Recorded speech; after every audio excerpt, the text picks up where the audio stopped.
Well, the stock market is reacting to President Trump defeating Harris. The Dow surging by 1,300 points today. To help us break it all down is Micah Tipton with Evans Financial Group. And let's talk about these soaring stock markets here. We see this sometimes when a new president is elected. Yeah, you mentioned it earlier. You know, a lot of people at this point are just glad that it's over, right, and it was over quickly.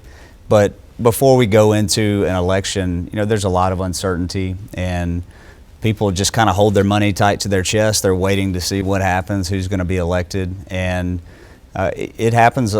You know, after a lot of elections, people kind of let loose of that money. Right. They have confidence, even if their candidate didn't get elected. They're confident knowing that, you know, hey, this is how we're going to be moving forward for the next 4 years, and they can create their investment plan based off that. You know, at the same time, it's close to the end of the year, people making contributions to those retirement accounts. Right. So, you know, it's not uncommon to see an uptick in the market like that. You know, the other side of things is from an economic or business standpoint, if the incoming president has business-friendly policies, you know, reduction in taxes or, you know, fewer regulations on businesses, those are things that help with business growth.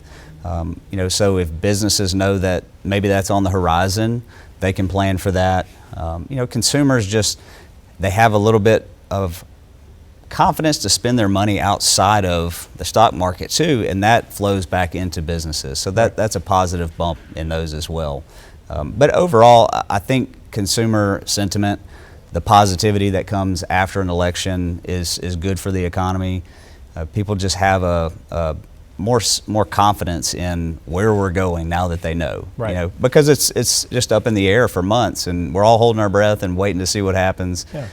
So, you know, as a whole in the economy, that sigh of relief, people can free up those funds, invest how they think they should now that we have a president-elect.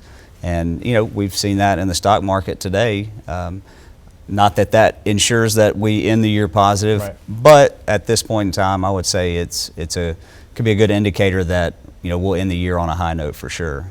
Now, if we do have any viewers that are still unsure or just don't know what to do with a new president, they're looking for a little financial advice, how do they reach out to you guys? You guys can find us at www.evansfinancial.com, or you can send us an email, info@evansfinancial.com. All right, well, thank you for hanging out with us here for the Thanks for second having me. day in a row. Evans Financial's in the house. We love Good to be that. here.